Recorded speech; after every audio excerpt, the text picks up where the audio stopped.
In Germany, a strange and deeply unsettling event occurred, leaving everyone present shocked and in awe. Abdullah, a young man from Lebanon, had moved to Germany for work. But he was no ordinary young man. He was a hafiz of the Quran, someone who had memorized the holy book, and he held his faith close to his heart. Despite being far from home, Abdullah never let his faith waver. He lived with a quiet, unwavering devotion that radiated a calm and peace others noticed. One of Abdullah's friends, a Jewish colleague, had been particularly intrigued by him. This friend, who had always struggled with stress and anxiety, found himself unexpectedly calmed by Abdullah's Quran recitations. One day, after listening to Abdullah's soft, soothing recitation, he finally spoke up. "Abdullah," he said hesitantly, "when you recite these verses, I feel different. My fears, my anxieties, they seem to disappear. I don't know why, but I feel at peace." The friend's voice wavered as he continued. I want to accept Islam. I feel a calling to it, but I am afraid. My family has been Jewish for generations, and they may not understand. They could reject me, cut me off." His voice shook with vulnerability. Abdullah listened, his heart full of empathy.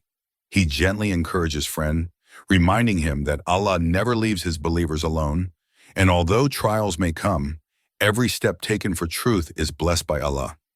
Abdullah's words left a profound impact, and over time, 3 of his friends accepted Islam, each moved by Abdullah's calm wisdom and the peace he carried. Yet little did Abdullah know that one day, his faith and courage would be put to a test far greater than he had ever imagined, a test that would involve a shaitan, an evil force that lay hidden, waiting to strike. One evening, as he was heading home, Abdullah noticed a commotion by the roadside. Curious, he approached and saw a young woman standing among a crowd, looking visibly distressed. Her name, he would later learn, was Caroline. Her face was pale, her eyes filled with a look of utter torment, as though she were wrestling with a force only she could feel. The woman was making a desperate offer to anyone who could help her. She promised a large sum of money to anyone who could bring her peace. People watched, perplexed, as musician after musician tried to soothe her with melodies, but nothing seemed to reach her soul. It was clear that music, her usual source of comfort, wasn't helping her tonight.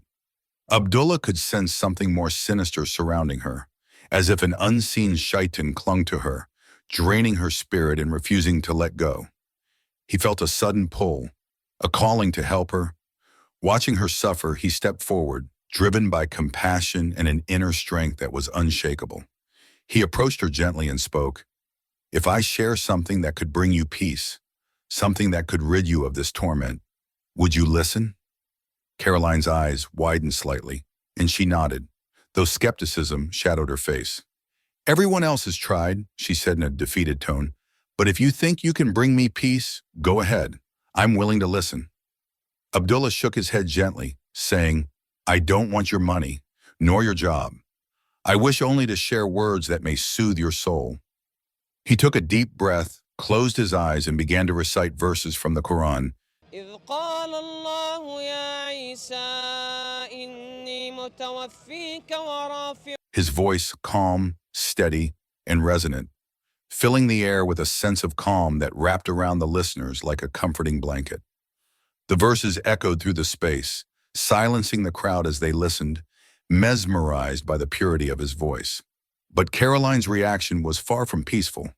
Almost immediately, her face contorted with pain, her hands flew to her head, and her body began to tremble uncontrollably. The calm, composed young woman seemed to vanish, replaced by a figure possessed by something dark and tormented. Abdullah watched as she gripped her hair, her expression twisted in anguish, and asked her softly, "What is your faith?" In a shaky voice, she replied, "I am a Christian. I follow Jesus." Abdullah nodded with understanding and compassion. "Did you know that Jesus is a beloved prophet in Islam, and the Quran speaks of him with great respect?" But as he continued reciting, Caroline's face grew twisted, as if the words were causing her unbearable pain. Her skin turned a sickly gray, and her voice dropped into a harsh, guttural tone. She let out a scream so loud and unnatural that the crowd stepped back in horror. It was as if the words of the Quran were tearing into something hidden deep within her, a shaitan or evil spirit that refused to let her go. Her voice was no longer her own. It had taken on a rough, inhuman quality, filled with rage and agony. Her entire body began to shake, her hands tearing at her hair, clawing at her skin. Some people in the crowd, frightened and unsure, thought Abdullah had done something to her and moved forward to restrain him. They grabbed his collar, their voices filled with panic and suspicion. "What are you doing to her?" But Abdullah remained calm and steady. "This is not me," he replied softly. "This is the work of an evil force, a shaitan that is tormenting her. I am only reciting the words of Allah." Some people remained skeptical, but others began to realize that something far beyond their understanding was happening. As Abdullah continued to recite, it became clear that the shaitan within her was weakening, unable to withstand the power of the Quran's verses. He continued, louder now, pouring his heart into each word, refusing to stop. Caroline's body writhed on the ground, as if in a fierce struggle against an invisible force. Her hair was in disarray, her hands bleeding from her desperate grip, her face twisted in agony and terror. Suddenly, a thick black fluid began to ooze from her nose, staining her face and clothes. The crowd watched, horrified, as this dark, corrupted substance continued to pour out, almost as if the evil itself was being expelled from her.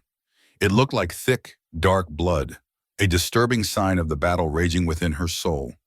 Caroline's eyes, once filled with pride and skepticism, now looked empty, as though her spirit had been drained by this harrowing ordeal. Hours later, after she had finally collapsed from exhaustion, Caroline was taken to the hospital. When she regained consciousness, she was barely able to speak. She looked frail and haunted, as though she had fought an intense battle beyond the physical. A religious scholar was called to her side, and he confirmed that she had indeed been under the influence of a dark, malevolent shaitan. He explained that it was only the power of the Quran that had freed her from its terrible grip. Abdullah stayed by her side, offering her comfort and support. He spoke soothing words, reminding her of the mercy and love of Allah, and she listened, her heart filled with gratitude and awe.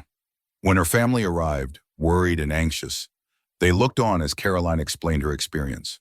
She spoke of feeling an evil force inside her, something that had tormented her for years, but had only now been driven out by the Quran's powerful verses. In the days that followed, Caroline and her family felt a profound sense of curiosity and wonder about Islam. They could no longer deny the miracle they had witnessed, the way the Quran had saved Caroline from a darkness that had lurked unseen within her. Moved by Abdullah's kindness and the undeniable power of the Quran, both Caroline and her family eventually embraced Islam. Abdullah, humble and gentle, became their guide, patiently teaching them the teachings of Islam and the very verses that had freed her soul from the grip of evil.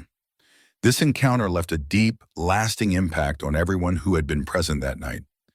It was a reminder of the unmatched power of the Quran, a force so strong that no evil, no shaitan, could withstand its light. Abdullah's quiet courage and faith had brought peace to a troubled soul and had changed lives forever. For those who were there, it was a clear sign that the Quran is more than just words on a page. It is a shield, a healing balm, and a fortress that no shaitan can penetrate. Abdullah's calm strength in the face of such darkness proved that, with faith in the words of Allah, even the most powerful evil can be overcome. If this story moved you, share it with others, and let the world know of the Quran's miraculous power to protect, heal, and guide. May Allah keep us all safe from the influence of evil, and may His words continue to be a light for those in darkness. Ameen.